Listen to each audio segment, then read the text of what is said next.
எனக்கு லீவு போனோம் முதலாளி 26 27 அந்த நேரம் எவ்வளவு ஒரு முக்கியமான நாள், நீ லீவு கேட்கற அப்படின்னு.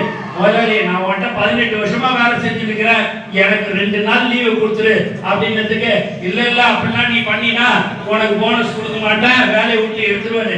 நீ வேலையை விட்டு எடுத்தா நீ போனஸ் கொடுத்தானா என் தலைவர் இது ஆலோசனை கூட்டம் என்பது 2 வார்த்தை நான் பேசுவது இப்படி வாங்க அப்படி வாங்கன்னு.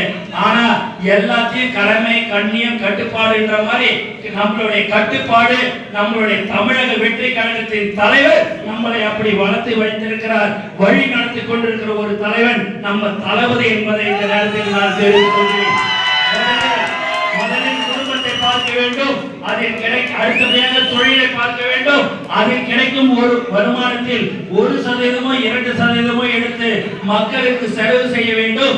எக்காரணத்தை கொண்டும் கடன் வாங்கி செலவு செய்யக்கூடாது சொல்லக்கூடிய ஒரு தலைவன் நம்ம தளபதி என்பதை இந்த நேரத்தில் நான் தெரிவித்துக் கொள்கிறேன். ஒரு கடையில நம்ம நிர்வாகி பாத்தீங்க அப்படின்னா, எனக்கு லீவு போனோம் முதலாளி 26 27 அந்த நேரம் எவ்வளவு ஒரு முக்கியமான நாள், நீ லீவு கேட்கற அப்படின்னு. முதலாளி நான் உன்ட்ட 18 வருஷமா வேலை செஞ்சுட்டு இருக்கிறேன், எனக்கு 2 நாள் லீவு கொடுத்துரு அப்படின்றதுக்கு, இல்ல அப்படின்னா நீ பண்ணினா உனக்கு போனஸ் கொடுக்க மாட்டேன், வேலையை விட்டு எடுத்துருவாரு. நீ வேலையை விட்டு எடுத்தா நீ போனஸ் கொடுத்தானா என் தலைவர் என்ன போய் பார்க்கணும். உன் வேலைக்கு வேணாம் எதுவும் வேணாம் அப்படின்னு சொல்லக்கூடிய ஒரு உண்மையான தொண்டன் யார் என்று சொன்னால் அது தமிழக வெற்றி கழகத்தில் மட்டும்தான் என்பதை இந்த நேரத்தில் நான் தெரிவித்துக் கொள்கிறேன்.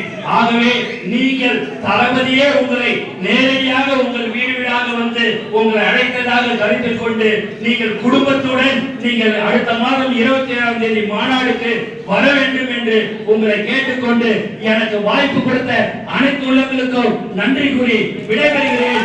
நன்றி. எல்லாம் கொஞ்சம் வெயிட் பண்ணி உணவு வழங்கப்படுகிறது. உணவு சாப்பிட்டு போலாம். எல்லாம் இருங்க. உணவு